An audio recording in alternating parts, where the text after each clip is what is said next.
Hello guys, welcome to new video, welcome to our channel. আশা করি সবাই ভালো আছে, আমরাও খুব খুব ভালো আছি।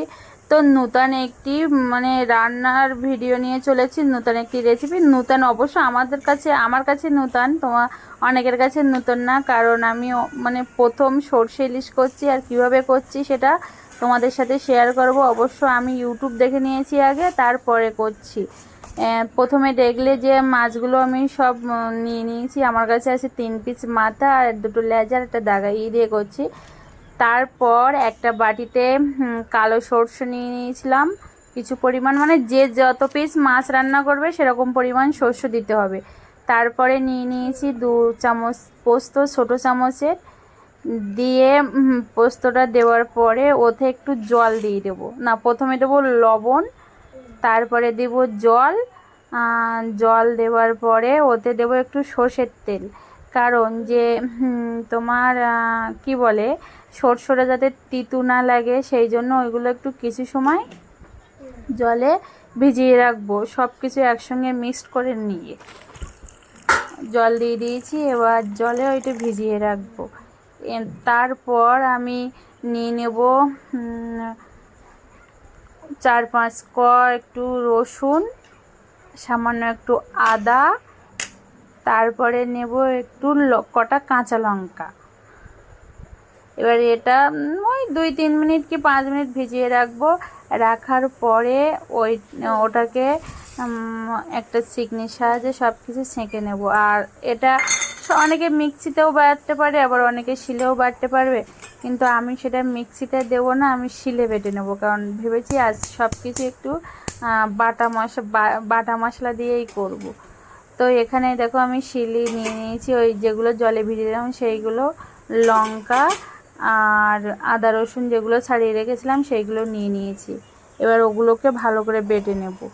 এবার যেহেতু একাই ভিডিও করছি, একাই সব কিছু করছি, ওই জন্য আমি এইগুলো বেটে নেওয়ার পর নেব। ততক্ষণ তোমরা দেখতে থাকো। আর এখানে আছে যে মাছগুলো রেখেছিলাম ফ্রিজ থেকে বের করে, সেই মাছে একটু লবণ, হলুদ, প্রথমে হলুদ দেব, তারপরে লবণ আর একটু কাঁচা সরিষার তেল দিয়ে আমি এগুলোকে ম্যাগনেট করে রেখে দেবো। 10 থেকে 15 মিনিট রেখে দেবো। আবার অনেকে একটু ঝাল ঝাল খেতে ভালোবাসে, এবার তারা যদি একটু ঝাল ঝাল খেতে চায়, তো ওর ওপর সামান্য একটু লঙ্কার গুঁড়ো কি কালার করার জন্য কাশ্মীরি লঙ্কারগুলো দিয়ে দিতে পারে, কোনো অসুবিধা নেই। তো এগুলো দিয়ে আমি ভালো করে ম্যাগনেট করে ওভাবে রেখে দেবো। আর তোমরা কে কীভাবে করো সেটাও আমাদের দেখাবে। আর ওগুলো যখন মাখাচ্ছিলাম তখন ভাবছিলাম যদি একটু বৃষ্টি হতো, তাহলে না বর্ষার দিনে সর্ষে ইলিশটা খুব জমে যেত। তা দেখলাম হালকা ছিটে ফোটাও একটু বৃষ্টি হচ্ছিল। আর এই প্রথম করছি, তাও ইউটিউব দেখে, কেমন হবে কি না হবে কিছুই বুঝতে পারছিলাম না। কিন্তু যখন আমি তো খাবার পরে ভিডিওটা এডিট করছি, ওই জন্য যা টেস্ট হয়েছিল না। তো এখানে যে মশলাগুলো আমি বেটেছিলাম, সেই মশলাগুলোকে আমি জলে একটা পাত্রে তুলে নিয়ে জলে ভালো করে একটু যতটা পরিমাণ আমার জল লাগবে ততটা পরিমাণ জল দিয়ে আমি জলে জলে গুলে নিচ্ছিলাম। তো তোমরা কিছু মাইন্ড করো না, পাশে মাম্মা কথা বলছে, ওই জন্য ওর সঙ্গে একটু করতে গিয়ে দুষ্টুমি করছে। তো এবার একটা ছেঁকনির সাহায্যে আমি বাটিতে ওটা দিয়ে একটু ছেঁকে নেব, যাতে ওই যে সর্ষের যে খোসা বলে, ওটা খোসাগুলো থাকে, সেগুলো যেন আর না হয়, তোমার তরকারিতে না পড়ে না, ওটা চিবালে গালে পড়লে একটু তিতকুড়ির মতো লাগে। সর্ষে এমনি বেশি পরিমাণ পড়ে গেলে একটু তিতু লাগে, যার জন্য এই দেখো আমার সব ছেঁকা হয়ে গেছে, জলও বের করে নিয়েছি, আর জাস্ট ওইগুলো বেরিয়েছে। অনেকে ভাববে যে রসুন আদা লঙ্কা দিয়েছি সেগুলোই যদি নষ্ট হয়ে যায়, কিছু করার নেই, একটু ভালো খেতে গেলে তো কিছু করতে হবে। তারপরে একটা কড়াই নিয়ে নিয়েছি, কড়াইতে দিয়ে দিয়েছি আমি একটু হালকা পরিমাণে অল্প পরিমাণ তেল, যতটা লাগবে। এবার সেটা দেওয়ার পর ওতে দিয়ে দেবো একটু হলুদ গুঁড়ো, আর দেবো কটা কাঁচা লঙ্কা,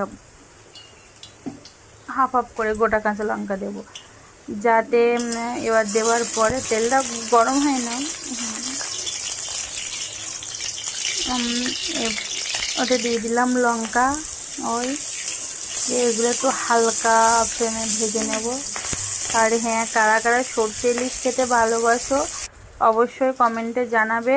আর এই পর্যন্ত কারা কারা মানে কাদের বাড়ি করে খাওয়া হয়ে গেছে। এবার মাছগুলোকে আমি হালকা একটু তেলে নেড়ে নেবো, কারণ আমাদের বাড়ি অনেকে আবার কাঁচা মাছ পছন্দ করে না। জানি সর্ষে দিতে গেলে কাঁচা মাছ খুব ভালো, কিন্তু আমি বেশি সময় না, ওই 10-15 সেকেন্ড একটুখানি হালকা নেড়ে চেড়ে নেবো।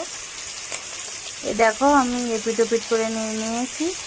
এবার ওর মধ্যে দিয়ে দেবো ওই যে বেটে রাখা মশলার যে জলটা বের করেছিলাম সেইগুলো সব দিয়ে দেবো। আর হ্যাঁ, যেহেতু মাছ ভাজায় লবণ দেওয়া থাকবে, তারপর যখন মশলা বাটবো সর্ষেতে সেখানেও লবণ দেওয়া থাকবে, ওই জন্য তরকারিতে আমি মনে করি লবণটা একটু পরে চেখে দিলে সেটাই ভালো হয়। নয় বেশি হয়ে গেলে, কম হলে ঠিক আছে, কিন্তু বেশি হয়ে গেলে তো ওটা খাওয়া যাবে না, ওই জন্য।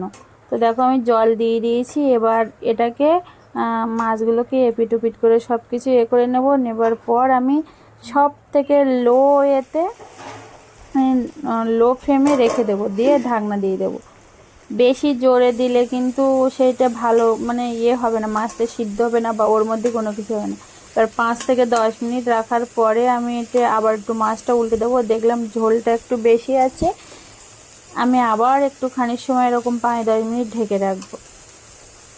দেখতে পাচ্ছ মাছটা কি সুন্দর গোটা গোটা আছে, খুব সুন্দর হয়েছিল। আর হ্যাঁ, অনেকে বলবে মাথা দিয়েছো, হ্যাঁ মাথায় সর্ষে ইলিশ তো মাথা দিলেও কোনো ব্যাপার না, কিন্তু যা টেস্টি হয়েছিল না।